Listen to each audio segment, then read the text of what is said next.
شيخنا. نعم. حديث لعن الله زائرات القبور. نعم. وهذا الحديث شيخنا له طريقان، طريق عن ابي هريره وعن ابن عباس، فيهما ضعف. ايوه. بعض اهل العلم نزع منزعا في مبنى الكلام، مبنى الحديث، الى تصحيحه بحديث لعن الله زوارات القبور. كيف ذلك؟ اقرأ لك ما قال. تفضل. يقول: مع ان رواية لعن رسول الله صلى الله عليه وسلم زوارات القبور هي بمعنى زائرات، لان زوارات بضم الزاي المعجمة زوارات، كما قاله الجلال المحلي في شرح المنهاج والسيوطي، واقره السندي والمناوي وصاحب تنقيح الرواة شرح المشكاة. قال هؤلاء: الدائر على الألسنة ضم الزاي من زوارات، جمع زوار جمع زائر سماعا وزائر قياسا، وقيل زوارات للمبالغة، فلا يقتضي وقوع اللعن على وقوع الزيارة إلا نادرا، ونوزع بأنه إنما قابل المقابلة بجميع القبور، ومن ثم جاء في رواية أبي داود زائرات بلا مبالغة. فعلى هذا الضبط فهي بمعنى زائرات لا للمبالغة كما ظنه كثير من طلبة العلم، فصيغة المبالغة بفتح الزاي لا بضمها، كما أن الصيغة الدالة على النسب بالفتح أيضا، كقوله عز وجل: وما ربك بظلام للعبيد، وذلك معلوم عند أهل التصريف. قال ابن مالك في ألفيته: فعال أو مفعال أو فعول بكثرة عن فاعل بديل. وقال في النسب: ومع فاعل وفعال فعل في ناسب أغنى عن الياء فقبل. فيكون معنى زوارات القبور ذوات زيارة القبور على أن الصيغة للنسب، فاتفقت الروايتان على منع النساء من زيارة القبور مطلقا إلى آخره. الجواب الذي يبدو لي من ناحيتين. نعم.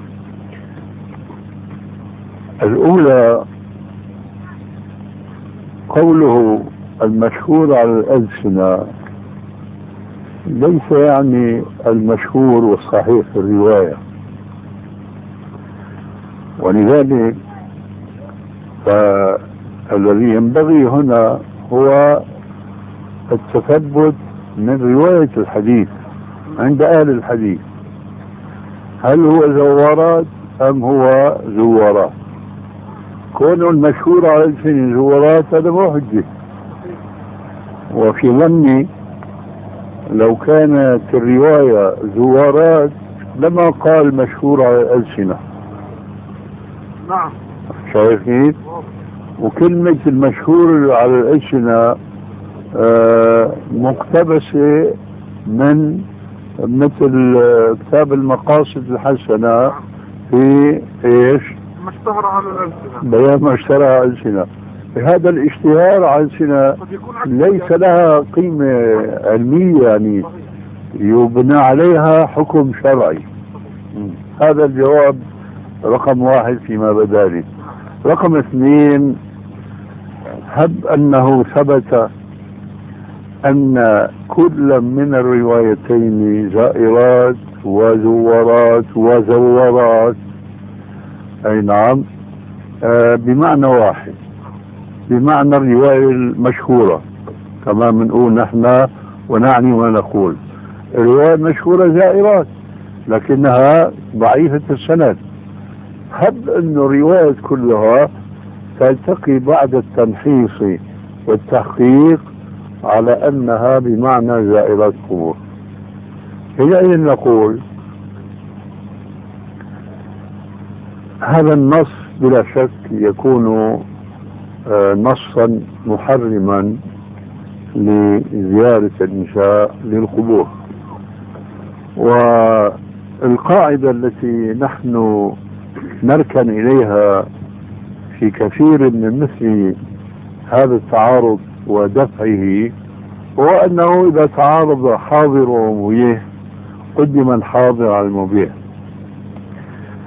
لكن هنا يوجد ما يمنع من تطبيق هذه القاعدة ويحملنا على قلبها رأسا على عقب، لنقول أن هذا النهي أو هذا التحريم على النساء لزيارة قبور هو أخو التحريم العام الذي كان في أول الإسلام، نهاهم عن زيارة القبور ثم رخص لهم بها، فقال كنت نهيتكم عن زيارة قبور ألا فزوروها.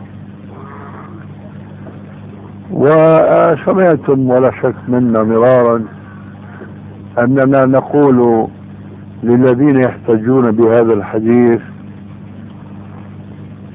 بتحريم زيارة قبور للنساء، نحن نقول قوله عليه السلام كنت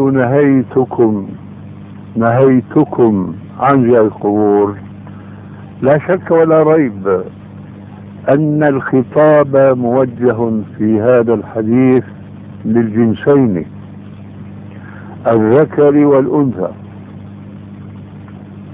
لا يستطيع أحد أبدا أن يقول كنت نهيتكم معشر الرجال عن زيارة النساء، هذا أمر يعني باين ظاهر خطأ.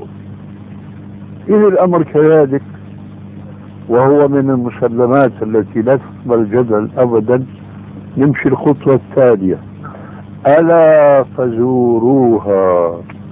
الخطاب هنا هو المخاطب، عين المخاطب هناك في النهي، كنت نهيتكم معشر الرجال والنساء عن زيارة القبور ألا فزوروها معشر النساء الرجال والنساء.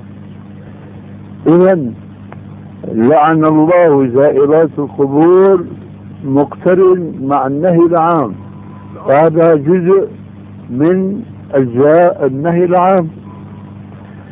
هذا الجواب رقم 1. والجواب رقم 2، الحديث الذي نستشهد به على خلاف ما يذهبون إليه من قصة السيدة عائشة في نوبة الرسول عليه السلام عندها في البيات عندها، وأن الرسول عليه السلام كان نائما بجانبها فانسل من فراشها انسلالا وفتح الباب برفق وخرج، فهي كامرأة غير وبشر حدثتها نفسها أنه وين رايح بهالليل، فهو يمشي عليه السلام وهي تمشي خلفه حتى وصل للبقيع. وهناك وقف الرسول عليه السلام يدعو لأهل البقيع،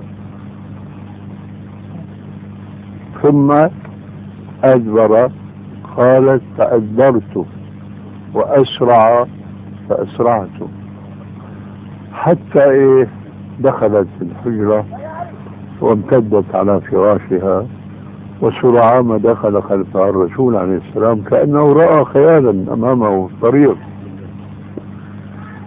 فوجدها تتنهد.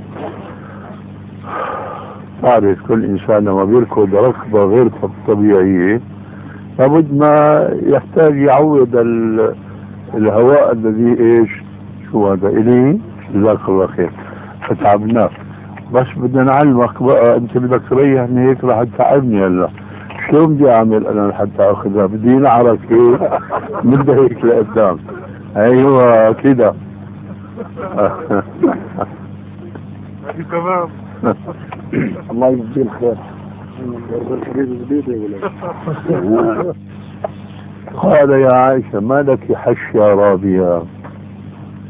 قالت لا شيء يا رسول الله.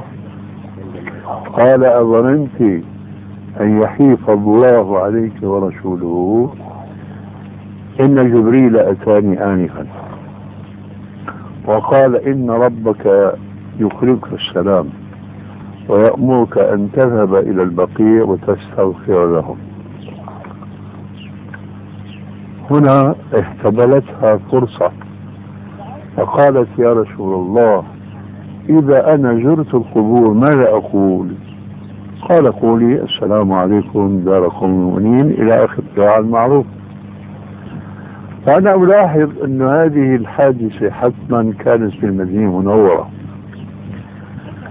والنهي عن زيارة قبور لا يعقل أن يتأخر إلى وقت المدينة المنورة، وإنما هذا يكون في أول الإسلام من باب سد الذريعة. نهوا عن زيارة قبور كما تعلمون، لأن القبور زيارتها كانت سببا لوقوع قوم نوح وأمثالهم في عبادة غير الله عز وجل من المقبورين.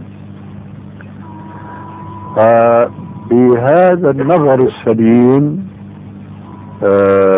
نقول أن قوله عليه السلام كنت نهيتكم عن زيارة قبور كان في العهد المكي، فقد يستمر هذا النهي ما شاء الله من سنين، لكن ليس معقولا أن يستمر إلى ما بعد إذن الرسول للسيدة عائشة أن تزور القبور. هذا من جهة. من جهة أخرى السيدة عائشة تمتعت بهذه الرخصة بعد وفاة الرسول عليه السلام، فلو تكلف متكلف ما وادعى بأنه هذا النهي لعن الله زوار قبور كان بعد، كانت السيدة عائشة تنتهي على افتراض أنه ابنه عليه السلام لها بالزيارة كان قبل قوله لعن الله زائرات أو زوارات قبور أو زوارات قبور. لكن استمرارها على التمتع بهذه الرخصة التي رخص الرسول عليه السلام لها بها فأوضح دليل على أن النهي الخاص بالنساء وكان في زمن النهي العام للنساء والرجال. هذا. وأخيرا يقال إن النساء شقائق الرجال كما جاء في الحديث الصحيح، وذلك يعني أن الفائدة والمصلحة التي يجنيها الرجال من زيارة القبور النساء أيضا بحاجة إلى تحصيلها، فكما رخص للرجال بالزيارة بعد النهي كذلك رخص للنساء بعد النهي. إذن ليس هناك أي جدال في هذا الحديث مع تسليمنا بصحة رواية لعن الله زائرات، والتسليم جدلا بأن الرواية الصحيحة في الحديث الثابت زوارات، لأن هذا كان في وقت النهي، ووقت النهي تلاه وقت الإذن. هذا ما عندي.